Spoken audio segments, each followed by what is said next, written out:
우리 기독교는 가정을 중요시하는 종교입니다. 가정이 작은 교회이고요. 가정이 또 교회의 원형입니다. 초대교회는 가정이 또 교회이기도 했습니다. 우리 기독교만큼 많은 종교 가운데 우리 기독교만큼 가정적 용어를 많이 쓰는 종교도 아마 없을 겁니다. 우리는 하나님을 아버지라 부르고 있고요. 예수님을 우리의 신랑이라고도 부릅니다. 그리고 우리를 하나님의 자녀라고 부르고, 그리고 성도들은 서로를 뭐라고 합니까? 형제 자매라고 하죠. 지금 전부 가정의 용어들입니다. 그리고 교회는 우리가 하나님의 집이라고도 합니다. 이처럼 우리 교회에서 쓰는, 우리 기독교에도 사용하는 용어들을 하나하나 살펴보면 정말 많은 가정적인 용어들이 우리에게 다 들어와 있고, 이것은 뭘 의미하는 거냐면 우리 기독교는 가정을 가장 중요시하는 종교다라는 이야기입니다. 그러므로 만약에 누군가가 가정은 내팽개치고 하나님을 섬겨야 된다, 가정은 어떻게 되든 간에 하나님의 일만 하면 된다 라고 하는 분이 있다라면, 이 부분은 조금 뭔가 잘못되어 있거나 성경의 어느 부분은 지금 잘못 해석하고 있는 겁니다. 근데 우리 기독교는요, 가정을 그 무엇보다 소중히 여기더라. 그러므로 가정이 망가지면서까지 되어지는 일은 하나님 뜻이 아닌 경우가 대부분일 거다라고 말씀드릴 수 있겠습니다. 가정을 노래한, 여러분이 잘 아시는 노래일 텐데요. 즐거운 나의 집, 영어로는 Home Sweet Home. 이 작사가가 존 하워드 페인이라는 사람인데, 이 사람은 근데 아이러니하게도 가정을 가져본 적이 없는 사람이었답니다. 그 사람이 세계적인 애창곡이었던 이 Home Sweet Home, 이 노래를 작사한 거죠. 어떻게 이 사람은 이 노래를 쓰게 되었을까라고 할 때, 이 사람은 그렇게 말합니다. 가정을 가져본 적이 없는 내가 가정에 대한 그리움 때문에 이 노래를 쓰게 되었다라고 합니다. 통설에 따르면 미국의 내전 기간 동안에 이 북군, 남군 북군이 있었잖아요. 이 북부군은 이 노래의 연주를 이 전쟁 기간 동안에는 금지시켰는데, 그 이유를 보니까 너무 가정을 떠올리게 한다라는 거예요. 가정을 너무 떠올리게 한다. 그래서 어떻게 한다? 타령을 조장하는 노래였답니다. 그래서 부르지도 못했고 연주도 금지했던 노래가 바로 이 홈 스위트 홈, 즐거운 나의 집이라는 거죠. 이처럼 여러분, 가정이라는 건 누구에게나 가장 그리운 곳이고 가장 좋은 곳이고, 이제 우리가 다음 주면 명절이 되는데, 이 가정은 그래서 누구에게나, 어떤 사람에게나 가정은 돌아가고 싶은 곳입니다. 오늘 우리가 읽은 본문은 이처럼 중요하고 복된 한 가정이 정식으로 탄생하고 있는 장면입니다. 즉, 보아스가 성문에 모인 백성들 앞에서 합법적으로 룻과의 결혼을 이제 선언하니까, 내가 이제 룻이라는 여인과 결혼하겠다라고 하니까 성문에 있던 백성과 지도자인 장로들이 축복해 주는 내용이 오늘 본문의 내용입니다. 형식은 나오미가 팔아버린 이 토지 경작권, 즉 토지 사용권을 되사는 것이었는데, 핵심은 우리가 아는 것처럼 보아스와 룻의 결혼이었다라는 겁니다. 백성과 장로들이 11절로 12절에서 보아스에게 축복해 주는 말을 보면, 당신이 산 땅이 복을 받아 많은 수확을 얻게 되고 그것으로 당신이 더 부유하게 되길 바랍니다 라고 축복하지 않죠. 사실은 땅의 경작권을 샀기 때문에 이렇게 축복을 해야 맞는데, 그렇게 축복하지 않고, 즉 땅에 대한 언급이 전혀 나오지 않습니다. 오로지 누구에 대해서 말합니까? 당신의 집에 들어가는 이 여인 룻으로 말미암아 당신의 집이 복을 받고 더 큰 집안을 세우게 되기를 바란다라는 내용의 축복을 합니다. 백성들 역시 뭘 하는 겁니까? 이것은 토지 경작권을 샀다라는 게 중요한 게 아니라 보아스가 지금 룻과 결혼하는 것이 핵심이다라는 것을 알고 있더라는 겁니다. 보아스가 룻과 결혼하게 되었다라는 것, 이것은 보아스의 소원이 성취된 겁니다. 물론 이 보아스가 룻과 결혼하고 싶은 이 소원은 보아스가 오랜 세월 동안 마음에 품고 있던 소원은 아닙니다. 보아스가 룻이라는 여인과 결혼하고 싶다라는 소원을 갖게 된 것은 언제입니까?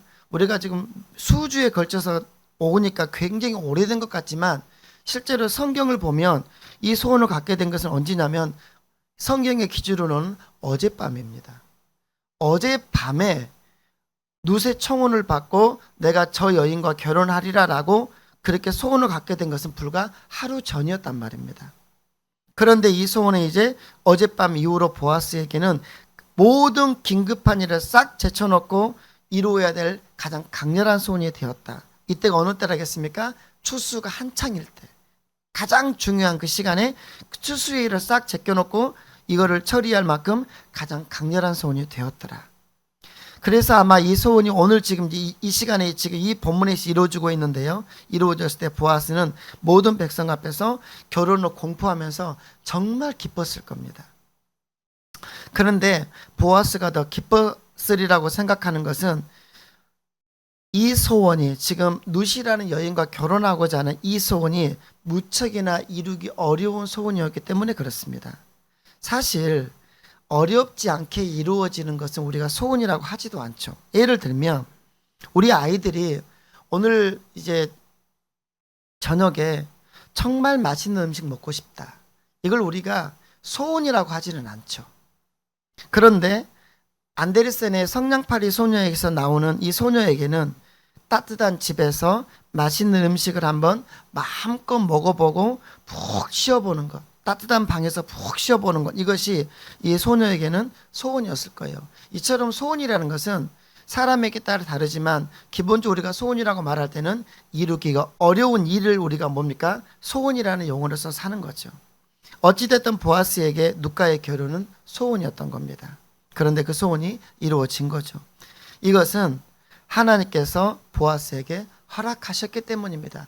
룻과의 결혼을 허락하셨기 때문에 이 소원이 이루어진 거죠. 사실 우리가 인생을 살아오면서 많은 소원을 가슴에 품고 삽니다. 그런데 어떤 것은 이루어지고 어떤 것은 이루어지지 않는데, 우리의 소원이 이루어지는 가장 중요한 것은 뭐냐면 하나님이 허락하셔야 된다라는 거예요.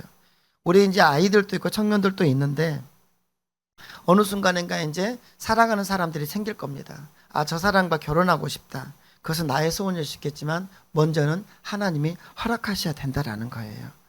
저는 오늘 보아스가 이제 그러면 보아스는 어떻게 소원이 허락되었는가, 이 장면을 살펴보면서 우리의 소원이 허락될 수 있는 원리를 여러분과 나누려고 합니다. 두 가지를 짧게 나눌 건데요. 이것이 여러분에게 이제 마음에 새겨져서 여러분 역시 하나님께서 허락하시는 소원을 이루고 사는 여러분 되기를 축복합니다. 첫 번째는 하나님께서 보아스의 소원을 허락하셨던 첫 번째 이유는 무엇이냐면 보아스가 자신이 품은 소원에 합당한 사람이라 그렇습니다. 보아스가 소원을 품었는데 그 소원에 합당한 사람이었기 때문에 허락하셨다라는 거예요. 자, 하나님께서는 죄로 인해 죽어가는 온 인류를 구원하실 구원의 원대한 계획을 가지고 계셨죠. 그래서 그 시작점으로 여러분 잘 아시겠지만 하나님은 창세기 12장에서 아브라함을 부르시면서 12장 3절에서 이런 말씀을 하십니다. 땅의 모든 족속이 너로 말미암아 복을 얻을 것이니라. 12장 3절 후반절에 나오는 말씀인데요. 즉 하나님은 무엇입니까? 하나님은 먼저 택함 받은 아브라함의 후손, 그들만이 아니라 믿지 않는, 쉽게 말하면 아직 하나님에게 택함받지 못한 이방인들까지 모든 민족, 그래서 12장 3절은 뭐라고 합니까? 땅의 모든 족속인데 이 족속은 민족을 말합니다. 온 열방 민족입니다. All nations, 모든 민족입니다. 모든 민족이 차별 없이 하나님의 백성이 되어서 복을 받기를 원하신다. 내가 그 일을 위해서 너를 택했고 너의 민족을 택했고 너의 민족이 이 이제 나의 일을 하는 선민 제사장 나라가 되어서 세계 온 백성을 다 복음하는데 너가 쓰임 받아야 된다. 그리고 하나님 뜻은 무엇입니까? 모든 세계 모든 열방 모든 나라를 다 구원하기를 원하셨다라는 겁니다. 그런데 보세요 여러분, 만약에 이런 하나님의 뜻을 가지고 창세기에서 이제 구속사를 시작하고 계시는 하나님이신데, 만약에 이방인에 대한, 내 민족 말고 타 민족, 우리가 이방인이라 하잖아요. 이방인에 대한 편견을 가진 사람이라면 이런 하나님의 프로젝트에 사용될 수 있을까요? 없죠. 그러므로 하나님께 쓰임받을 사람은 먼저는 민족적인 편견이 없는 사람이어야 합니다. 마찬가지로 이방 여인 룻은 이방 여인이란 말입니다. 외국인이에요. 이 이방 여인 룻을 아내로 맞이할 수 있는 사람도 어떻게 해야 된다? 이러한 사람이어야 된다. 즉 뭐예요? 하나님이 구원을 베푸시려는 대상을 하나님의 시각으로 바라볼 수 있는 사람이 아니면 이방 여인 룻을 아내로 맞이할 수 없다라는 거예요. 룻을 아내로 맞는다라는 것은 이방 여인을 그리스도의 예수님의 족보에 포함시키려는 하나님의 프로젝트에 동참하는 일이었기 때문입니다. 그래서 그 소원, 룻을 아내로 맡겠다라는 그 소원을 허락받기 위해서는 이방인도 자신들과 동일하게 구원받는 하나님 백성이 될 수 있다라는 이 하나님의 뜻을 아는 것이 중요한 겁니다. 이런 점에서 보아스는 이방 여인에 대한 편견이 없는 사람이었어요. 그런데 여러분, 이것이 당시에는 굉장히 어려운 이야기입니다. 당시에는 이스라엘 모든 백성들은 선민 사상이 있었거든요. 우리 백성 말고, 이스라엘 백성 말고 타 민족 이방인들은 구원받을 백성이 될 수 없다. 하나님의 백성이 될 수 없다. 하나님의 범주 안에 복받을 백성이 될 수 없다라고 다 믿고 있었어요. 누가요? 당시의 이스라엘 백성들이. 모든 사람이 그렇게 믿었는데 그 사람들 가운데에서 어떻게 해요? 이방 여인에 대해서 편견이 없는 사람, 굉장히 어렵겠죠. 근데 보아스는 어떤 사람이었다? 그 사람이었다. 여러분, 우리에게도 보이지 않는 편견이 많습니다.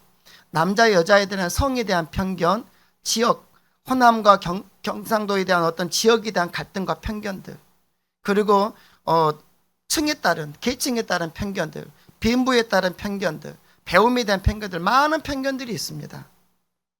여러분, 하나만 기억하십시오. 우리에게 편견이 많으면 많을수록 하나님은 나를 쓰실 수 없다라는 겁니다. 그러므로 여러분, 하나님께 나의 소원을 속히 이루어달라고 요구하며 떼쓰기 이전에 내가 먼저 지금 내가 가지고 있는 소원이 먼저는 나에게 합당한 소원인 것인지. 예를 들면 이거죠. 초등학생이 결혼시켜달라는 소원은 합당한 소원이 아니라 그 말입니다. 내가 품고 있는 소원이 지금 합당한 것인지, 그리고 더 나아가 하나님께 그 소원을 허락해달라고 기도하는 그것이 그 기도에 내가 지금 적합한 사람인지를 여러분 먼저 되돌아보시는 게 중요합니다. 하나님은 안 해주시는 게 아니라 못 해주시는 소원이 더 많을 때가 있더라. 누구든지 여러분 소원을 갖는 건 자유입니다. 무슨 소원을 갖든지 그것은 본인이 알아서 할 일입니다. 그러나 어떤 소원을 가졌으면 그 소원에 합당한 사람이 되어야만, 그 소원을 하나님께서 허락하시기에 합당한 사람이 되어야만 하나님으로부터 그 소원을 성취받을 수 있음을 기억해야 돼요. 어떤 사람이 선교사가 되겠다는 소원을 가졌습니다. 얼마나 귀하고 아름다운 소원입니까? 그런데 이 사람이 인종차별 성향을 가진 사람이에요. 그래도 선교지에 가서 현지인들을 열등하게 여기고 무시하는 사람이라면 그 소중한 소원에 합당한 사람을 우리는 볼 수 없다라는 이야기입니다. 어떤 사람이 돈을 많이 벌고 싶은 소원이 있습니다. 근데 이 사람은 돈의 노예예요. 너무 인색한 사람입니다. 돈을 제대로 쓸 줄을 몰라. 남에게 밥 한 끼 못 사는 사람이에요. 돈이 생기면, 그런데 돈이 많이 생기면 없는 사람 무시하고 방탕한 생활을 할 수 있는 사람입니다. 이 사람은 돈을 많이 벌고 싶다는 소원, 합당한 소원 아닐 겁니다.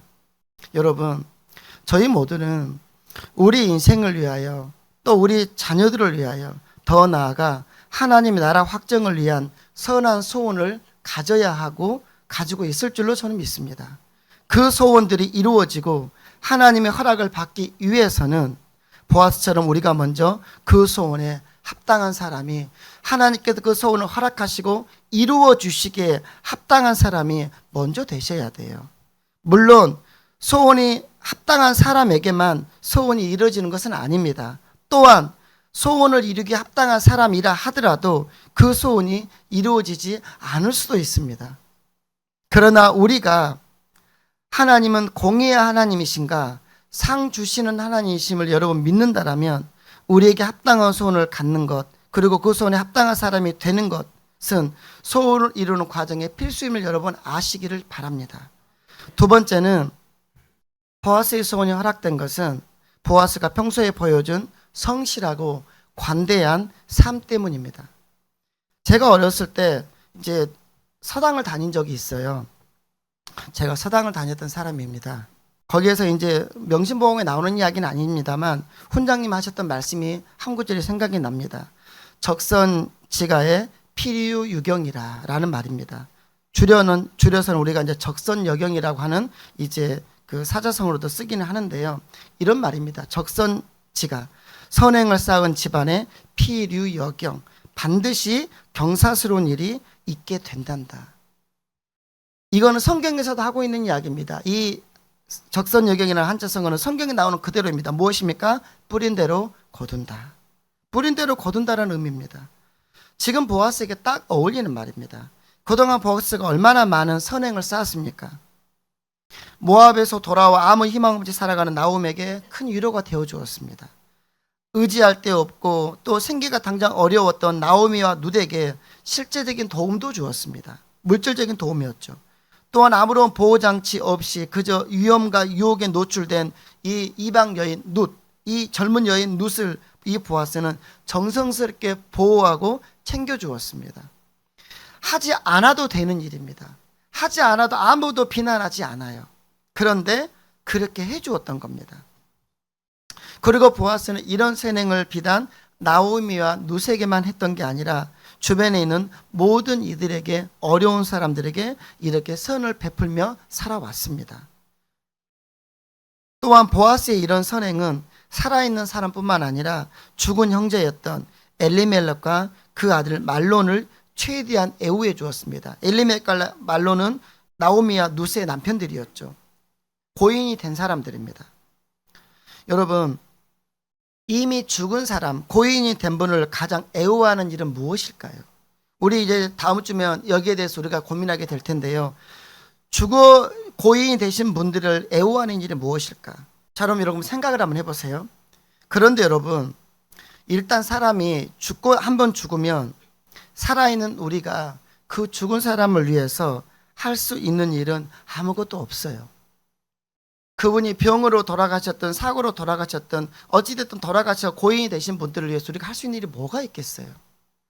평상시 너무 가난하게 살아서 이제 먹지 못하고 죽은 분에게 제사상 크게 차려놓고 한다고 해서 그분이 와서 드시겠냐라는 거죠. 그런데 아직도 그 생각에 벗어나지 못하는 믿는 분들이 꽤 있더라라는 겁니다. 여러분, 아무리 애를 써도 한 번 죽어서 이미 결정난 영혼을 바꿀 수 있는 방법은 없어요. 우리가 손을 쓸 수 있는 때는 숨을 거두기 이전이지 그 이유가 절대로 아니란 말입니다. 그러니까 부모님에게 잘하고 싶고 일가 친척에게 잘하고 싶은 분이 계신다라면 그분이 아직 살아 계신 지금 잘하시기 바랍니다. 그런데 우리가 죽은 사람을 위해서 할 수 있는 딱 한 가지가 있습니다. 죽은 사람을 위해 살 수 있는 한 가지, 그것이 뭔지 아십니까? 남은 가족 돌보아 주는 겁니다. 남은 가족 돌보아 주는 거예요. 그러므로 보아스가 엘리멜렉과 말론의 미망인들인 나오미와 룻이 가난과 고독으로부터 고통당하고 있을 때 베푼 호의와 도움은 그 산 사람에게 해준 것이겠지만 더 나아가서는 이미 고인이 된 엘리멜렉과 말론에게도 큰 친절을 베푼 것이 됩니다. 여러분 주변에 혹시 어려움을 겪고 불의의 사고나 어떤 사건으로 갑자기 이렇게 가족을 잃은 분들에게는 여러분 잘하시길 바랍니다. 오히려 그것이 그 고인된 분들에게 베푸는 친절일 거라는 겁니다. 이처럼 평소에 선행을 쌓은 보아스의 집에 경사스러운 일을 허락하시면 여러분 당연한 결과였더라. 여러분 심는 대로 거둔다. 행한 대로 보응을 받는다. 이 말은 성경의 사상이기도 합니다. 근데 사실 이 세상에서 이 말은 수학 공식처럼 정확하게 이루어지고 있지는 않는 것 같아요. 뿌린 대로 거두지 않는 것 같다 그 말입니다. 무슨 말입니까? 선을 심었는데도 거두지 못한 사람들이 너무 많을 수 있고 살면서 선이라고는 찾아보지 못하고 악만 행했는데도 이 땅에서 과분한 보응을 받고 사는 인간들도 많습니다. 인간이라고 해서 죄송하지만 그런 인간들이 있어요. 그럴 때 우리는 억울할 수 있고요. 때로는 뭐야? 성경 말씀이 그리고 문인범 목사님이 심는 대로 거둔다며 왜 이래? 이럴 수 있을 겁니다. 이건 억울한 거예요. 억울할 수 있습니다. 저도 과거에 그랬어요. 그러나 여러분 이걸 말씀드리고 싶어요. 우리가 공의로우신 하나님을 믿고 살아간다라면, 우리 성도들은 하나님이 공의롭다, 하나님의 공의의 하나님이심을 우리가 믿는다라면 심는 대로 거둔다라는 이 법칙이 수학 공식처럼 정확하게 이루어짐을 여러분 믿으시기를 바랍니다. 무슨 말입니까? 이 땅에서 우리가 하나님으로 인해서, 하나님을 믿는 믿음으로 인해서 선을 행하며 살아왔는데 이 땅에서 합당한 복을 받지 못할 수 있다라는 겁니다. 그런 사람에게는 하나님께서 천국에서 여러분이 상상하지 못한 상급으로 그때 갚아주십니다. 이 땅에서 선이라고는 찾을 수 없고 악만 행했던 인간이었는데 잘 먹고 잘 살고 떵떵거렸어요. 그 인간은 이 땅에서는 그렇게 호의호식했을지 모르겠지만 죽음 이후에 하나님께서 반드시 정확히 심판하실 줄로 믿으시길 바랍니다. 이게 무서운 이야기예요. 이게 무서운 이야기예요. 오히려 그 악인은 이 땅에서 하나님께서 한번 때리시는 게 그에게는 복인데, 한 번도 두드러 맞지 않고 이 땅에서 악만 행했는데도 잘 먹고 잘 사는 것은 그 사람이 가장 저주가 된다, 그 말이에요. 여러분, 그러므로 더 큰 세계, 더 넓은 관점에서 보면 심는 대로 거두는 것이 불변의 진리임을 여러분 분명하고, 이 땅에서 우리가 어떠하든 간에 이 땅에서 우리는 따라서 하겠습니다. 선을 쌓고 삽시다. 사랑하는 여러분, 여러분 마음속에 간절한 혹시 소원이 있습니까? 저는 여러분의 그 소원들이 모두 하나님의 허락을 받아서 속히 이루어지기를 바랍니다. 그러나 그보다 더 중요한 것은 우리가 그 소원에 합당한 사람들이 되는 것이고, 날마다 삶에서 하나님 원하시는 선을 행하는 삶인 줄로 믿으시길 바라요. 이렇게 해서 룻과 보아스는 결혼하게 됩니다. 인생에서 가장 축복하는 순간이 결혼식이죠. 모든 사람들이 최고의 축하와 축복을 해줍니다. 여기에 베들레헴 성문에 모인 장로와 백성들이 보아스 룻의 결혼에 대해서 얼마나 놀라운 축복을 했는지 한번 여러분 보시길 바랍니다. 이스라엘 집은 세운 라헬과 레아와 두 사람 같게 하시고, 먼저 룻에 대한 축복을 보고 있는데요, 이스라엘 집을 세운 라헬과 레아 두 사람 같게 하시기를 원한다라고 축복해 줍니다. 무슨 말입니까? 라헬과 레아는 창세기에 나오는 인물인데요, 야곱의 아내들입니다. 두 아내죠. 그래서 어떻게 해요?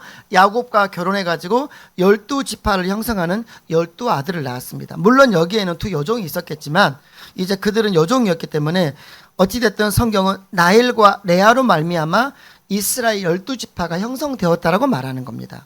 그러므로 이스라엘 사람들에게 있어서 야곱의 아내였던 라헬과 레아는 민족의 어머니입니다. 왜요? 이스라엘은 그 라헬과 레아의 후손들 12지파가 이스라엘 민족이 되어 있으니까 라헬이라는 여인과 레아는 민족의 어머니라는 겁니다. 반면에 룻은 누굽니까? 모압에서 왔던 외국인입니다. 이방 여인이에요. 그런데 하나님께서 룻을, 지금 백성들은 뭐라고 합니까? 라헬과 레아 두 사람 같게 하기를 원한다라고 백성들이 축복해 준단 말입니다. 또 이방 출신 여인에게 자기 민족이 어머니처럼 되기를 바란다는 의미가 바로 이 11절의 이야기입니다. 이건 진짜 놀라운 이야기입니다. 믿을 수 없는 이야기예요. 어떻게 자기 민족의 어머니가 이 여인이 되라는 겁니까? 이보다 더 큰 축복이 어디 있을까요? 지금 이스라엘 이 베들레헴 사람들은요, 자신들 할 수 있는 최고의 축복을 룻과 보아스에게 하고 있는 겁니다. 그런데 여러분, 이게 궁금한 겁니다. 어떻게 민족의 어머니와 당시의 선민의식으로 인해서 하찮게 인간으로 취급 안 했던 이방 여인을 같은 반열에 둘 수 있냐, 그 말이에요. 자칫 잘못하면 이것은 자기들 스스로를 모욕하고 우습게 만드는 말입니다. 여기서 우리는 베들레헴 사람들이 룻을 더 이상 이방 여인으로 보고 있지 않다라는 것을 우리는 알 수 있습니다. 오히려 룻에게 최고의 존경과 지금 찬사를 보내고 있더라. 이제 더 이상은 저 여인은 우리가 지켜보니까 이방 여인 아니야, 우리 민족이야 라고 보는 거예요. 선민 사상으로 당시 똘똘 뭉쳐있고 그래서 철저하게 폐쇄적인 공동체였던 이스라엘 백성들에게서 이러한 놀라운 개방성을 발견할 수 있다는 것, 정말 놀라운 이야기, 믿을 수 없는 이야기입니다. 근데 12절에서 룻을 향해서 동일한 축복이 이어집니다. 12절인데요. 여호와께서 이 젊은 여자로 말미암아, 룻이죠, 내게 상속자로 주사 내 집이 다말이 유다에게 낳아준 베레스의 집과 같게 하시기를 원하노라. 이건 사실 성경을 이제 알아야 될 이야기이긴 하지만 설명해 드려 볼게요. 이번에는 구체적으로 뭐라고 합니까? 이제 룻을 통한 자손의 축복을 해주는 겁니다. 만약에 룻이 아들을 낳지 못한다면 보아스가 여러 난관에 헤치고 기업 물을 자 의무를 수행하여 룻과 결혼한 것, 그것이, 그래서 룻이 또한 하나님 백성되기를 자처했던 것은 아무 쓸모없는 것이 되는 겁니다. 왜요? 아들을 낳으려고 했던 거니까. 더욱이 여러 가지 상황을 살펴보면 보아스에게는 자녀가 없었어요. 그렇기 때문에 룻이 보아스에게 아들을 낳아주는 것은 당시 상황에서 룻이 할 수 있는 최고의 선한 행위였습니다. 그래서 다말이 유다에게 베레스라는 아들을 낳아준 이야기가 여기서 언급되고 있는 겁니다. 특별히 여기서 다말이라는 여인이 언급되는 것은 다말의 형편과 룻의 형편이 거의 같았던 것 같아요. 같습니다. 다말이라는 여인 역시 창세기 보면 이제 남편을 2번이나 잃었어요. 그리고 그 다음 가까운 친척에게 이제 기업 물을 자, 즉 자녀를 낳아달라고 의무를 해달라고 했지만 거절당하니까, 여의치 않으니까 이제 속임수를 써서 자기 시아버지였던 유다, 그 유다 지파 유다입니다. 그 시아버지 유다를 속여서 그로 하여금 그의 씨를 받아서 아들을 낳았는데 그 아들이 누굽니까? 베레스라는 거예요. 이처럼 다말이라는 여인은 아들을 낳기 위한 집념의 여인이었습니다. 뭐예요? 가문을 이어야 된다는 겁니다. 그렇게 낳은 아들 베레스는 유다 지파의 주류가 되었고 보아스와 베들레헴 사람들도 그 베레스의 후손입니다. 그러므로 보세요. 이 12절 구절이 단순한 구절이 아니라 다말을 통해서 유다 지파의 장차 혈통이 계승되고 큰 가문이 이루어진 것처럼 이제 룻이라는 이 여인을 통해서 보아스의 적합한 혈통이 계승될 뿐만 아니라 큰 집안이 형성되기를 베들레헴 사람들이 지금 축복해 준다는 겁니다. 여러분 11절로 12절은 성경을 알고 읽으면 이거는 정말 믿을 수 없는 축복이라는 겁니다. 그리고 이 축복은 그들이 했던 축복은 그대로 성경 속에서 성취된다라는 겁니다. 결론적으로 지금 베들레헴 사람들은 룻과 보아스에게 최고의 찬사와 축복을 해주고 있더라. 또한 베들레헴 사람들은 11절 후반절에서 여호와께서 보아스를 에브랄에서 유력하고 베들레헴에서 유명하게 해주기를 원한다라고 축복합니다. 사실 이미 보아스는 유명한 사람이고 힘 있는 사람입니다. 그러나 보아스의 집에 들어가는 여인으로 말미암아 더 유력해지고 더 유명한 사람이 되라는 축복입니다. 여러분 따라서 하겠습니다. 더. 저는 저 개인을 축복하고 기도할 때도, 내 자녀들을 축복하고 기도할 때도, 우리 성도들을 축복하고 기도할 때도 제가 잘 쓰는 단어가 있습니다. 그게 뭡니까? 더라는 단어입니다. 하나님, 더 깊은 하나님을 만나게 하십시오. 하나님, 더 깊은 은혜를 경험하게 해주옵소서. 하나님, 더 깊은 축복, 더 큰 축복을 이 성도가 경험해 달라고, 그런 기도를 제가 자주 합니다. 성경을 읽어보니까 정말 믿음의 사람들은 이 더라는 축복을 바라더라고요. 더. 여러분이 그 축복을 여러분이 간구하며 기도할 수 있기를 바랍니다. 예. 여러분, 이렇게 축복받은 결혼이 어디 있겠어요? 근데 사실 이 결혼은 모든 면에서 정상이 아니었죠. 우선 신부는 재혼이죠. 신랑 역시 신랑이라는 말이 어울리지 않을 만큼 나이가 많은 사람입니다. 신랑은 이스라엘 한 집안의 어른이고요. 신부는 이방 여인입니다. 신랑은 베들레헴의 갑부였고요. 신부는 남의 밭에서 이삭을 주워 먹는 극빈자입니다. 이처럼 나이의 차이와 신분의 차이와 빈분의 차이와 민족의 차이가 있는 정말 어울리지 않는 결혼입니다. 두 사람은 어울리지 않아요. 그런데 이 모든 것을 극복하고 이들의 결혼에 이룰 수 있었던 이유는 무엇일까요? 비정상적인 보아스와 룻의 비정상인 것처럼 보입니다. 제대로 부부로 안 보여. 그리고 둘은 전혀 안 어울려. 우리 눈으로 볼 때는. 그랬던 보아스와 룻의 결혼이 온 동네 사람들의 최고의 축복을 받는 결혼이 된 이유가 무엇이겠냐는 거죠. 아니, 결정적으로는 하나님께서 너희 둘이 결혼해라, 이렇게 결혼을 허락하신 이유가 뭐냐는 겁니다.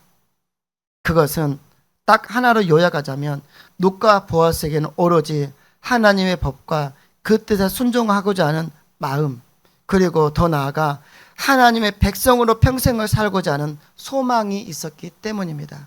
룻에게도 보아스에게도 인간적인 욕망과 인간적인 욕심이 아니라 정말 룻도 그렇고 보아스도 그렇고 하나님, 저는 하나님 백성 되어서 하나님의 법에 순종하며 살고 싶습니다. 그 소원을 갖고 있었어요. 당시 사람들은 제가 지난번에 나누었겠지만 자기 재산에 손해가 된다면 당연히 해야 할 의무도 거부하는 세상이었죠. 아무개 씨처럼. 보아스는 그러나 하나님 백성답게 가난하고 어려운 이웃을 돌보았고, 물론 손해가 있었겠죠. 자신의 책임도 아니었던 기업 물을 자의 의무를 적극적으로 이행한 사람입니다. 왜 그랬습니까? 하나님 백성이고 하나님의 뜻이었기에. 또한 롯은 홀로 되신 시어머니를 섬기기 위해서 가난을 친구 삼고 평생을 외롭고 쓸쓸하게 살 각오로 하나님 백성 된 것을 선택해서 여기까지 찾아온 믿음의 여인이었습니다. 그러니까 세상적인 가치관과 세상의 눈에 봤을 때는 전혀 어울리지 않는 두 만남이지만 이렇게 믿음 안에서 본다면 이보다 환상적인 커플은 없다라는 겁니다. 환상의 커플. 가장 어울릴 것 같지 않고 가장 비정상적인 결혼인 것 같지만 하나님 보시기에는 너희보다 아름다운 부부가 없구나라고 하시는 거예요. 여러분의 가정이 그런 가정 되기를 축복합니다. 우리가 우리의 삶의 환경과 형편이 어떠하든 내 지금 어떤 문제가 있든 것 상관없이 우리가 하나님의 뜻으로 살고자 하는 마음과 하나님 백성으로 기쁨으로 살고자 하는 그 마음이 배우자 부부간에 있다라면 그 가정은 하나님 보시기에는 내가 너희 가정이 내가 너희 부부가 참으로 선하다 그 칭호를 얻으실 거예요. 그런 가정 되기를 축복합니다. 이런 가정에 하나님께서는 그 이후에 다윗을 보내주시고 후손으로 더 나아가 예수님까지 그 후손에서 오게 하신 줄로 믿으시길 바랍니다. 말씀을 마치려고 합니다. 오늘 본문의 룻과 보아스는 수많은 이들의 축복 속에서 결혼했습니다. 이는 하나님께서 그들의 소원을 허락하시기에 가능한 일이었죠. 바라기는 오늘 여러분의 우리의 소원 역시 하나님의 허락을 받아서 속히 이루어지기를 축복합니다. 그러기 위해 중요한 것 그것은 두 가지. 우리가 그 소원에 합당한 사람이 먼저 되는 것이고 날마다 삶에서 하나님 원하시는 선을 행하며 사는 것인 줄 믿으시길 바랍니다. 그리고 하나님께서 원하시는 최고의 선은 따라 사겠습니다. 영혼을 구원하는 겁니다. 영혼을 구원하는 것이 하나님께서 원하는 최고의 선입니다. 여러분 참으로 축복된 삶은 하나님의 뜻을 따라 순종하고 그래서 하나님께 인정받는 삶입니다. 그 결과 진정으로 축복된 가정생활이나 축복된 직장생활을 영위해 가는 삶이 제일 축복된 삶입니다. 간절히 바라기는 보아스와 룻처럼 오로지 하나님의 법과 그 뜻에 순종하며 하나님 백성으로 살아가는 저와 여러분 우리 모두에게 하나님의 크신 은혜와 복이 늘 함께하기를 주님의 이름으로 축복합니다.